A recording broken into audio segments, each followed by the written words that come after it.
Let's finish things up with just a quick check back on our guys we were excited to watch at Summer League. I'm going to start because mine's quicker because Zach Edey has not played a game in Las Vegas. Much to, I don't want to say the delight because Kristen Peak told me as much as she has hated on Zach Edey, she is rooting for his success. She wants him to prove him wrong. But this has proved one part of her analysis correct so far in that she was worried about how his body would be holding up at this type of speed and this type of physicality that happens at the NBA level. And this is not even the NBA level yet. And after an ankle sprain, he's been out for 4 straight games now. So that was a bummer. I wanted to see the Jolly Giant out there setting screens. Anthony Black, my boy with the Orlando Magic, my Magic, a pretty, I'd say, mediocre showing. I only watched one half of him in person and I had to leave because I was disappointed and sad. And then I found out from someone else that he played much, much better in the second half. But total finishes after 2 games with 12.5 points per game, shooting 50% from the field.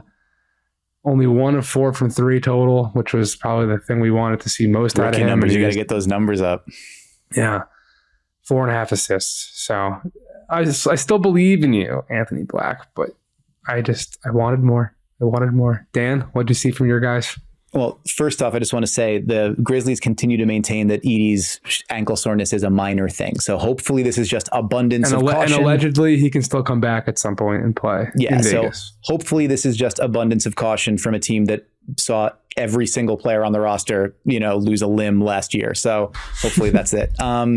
My guys, Rokas Jokubaitis with the Knicks, the point guard, played all right. He's, I think, about 9 points, 3 assists in 16.5 minutes a game. He's 12 of 17 from the field, so that's good. 70% shooting, you'll take that. But he's been backup point guard after being, like a star level player in Barcelona and Europe. He's come over and he's been backing up Tyler Kolek, their second round pick at point guard. So, and Tyler Kolek has, gotten a lot more minutes, gotten a lot more burn. Just had a game winner against the Kings, I believe, the other night. So Rokas, it's like, is it happening or is it not happening? He talked with Stephen Bondi of the New York Post, who had reported that there's been no word from the Knicks, good or bad, about their appetite for signing Jokubaitis to an NBA contract. He's apparently in conversations with Zalgiris. I don't know how you pronounce it, but team in Lithuania, EuroLeague power that is in his home nation. So it's TBD as far as whether he comes over and stays here, but has not acquitted himself poorly, just hasn't burst clear. Yeah, let me just say, when we talked about him last time, I said, the Knicks, they had clear emphasis on wanting to find another backup point guard because they're looking at Deuce McBride as more of a combo guard. I completely forgot to mention in there that they sent 3 future second-round picks to trade in to go specifically target Tyler Kolek and have very high hopes for Tyler Kolek. Yeah. And he has arguably been the most impressive player in all of Summer League with how he just plays at his own pace, man. And he keeps his dribble active, and he's always got a passing lane that he's keeping in the back of his mind or in the corner of his eye. And I really liked how he's so deferential in a good way. Like, he really made sure that Jacob Toppin got going in their first game. And then he's kind of spreading his wings a bit more scoring wise throughout each game here. He was impressive. He was as impressive as I think he could have been, being that he was someone who many people thought could have been picked between like 18 and 30 and wasn't going to even be there in the second round. And he's proven right now that he probably should have gone in that range. At least it's early, but at least at this juncture. Yeah, the table setting, I think everybody expected to be there. You're looking for a little more aggressiveness in terms of shot creation, just because you got to have that to be a contributing point guard at the NBA level. More aggressiveness, more scoring, more attack in the last couple of games. So it's what you like to see. The Knicks also, since we had that conversation, signed Campaign on the minimum. So they're more backup ball handlers there. Although Campaign might just be sort of a vibes guy looking to dance on the bench and celebrate with Mikal Bridges. So the handshakes that Campaign is going to come up with all the Villanova boys is going to be a sight to behold. Also a sight to behold, professional segue, professional broadcasting.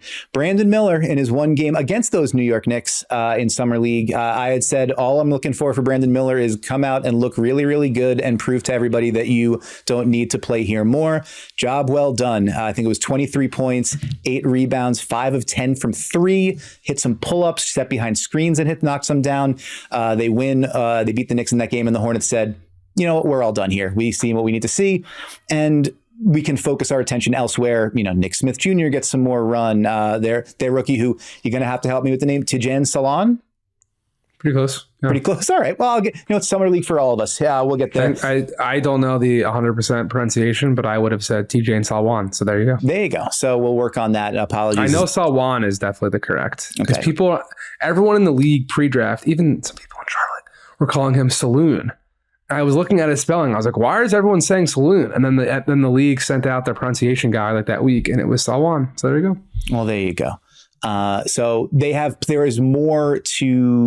more players to get some more reps and to get some more eyeballs on. Brandon Miller did what he needed to do and moved on from there. Charlotte embraces its rebuild. He is a clear, important part of that. Thank you for instead of me picking a player and then him not playing, me picking a player and then he plays the one game that he needs to and then gets out. Efficiency. We love to see it. There you go.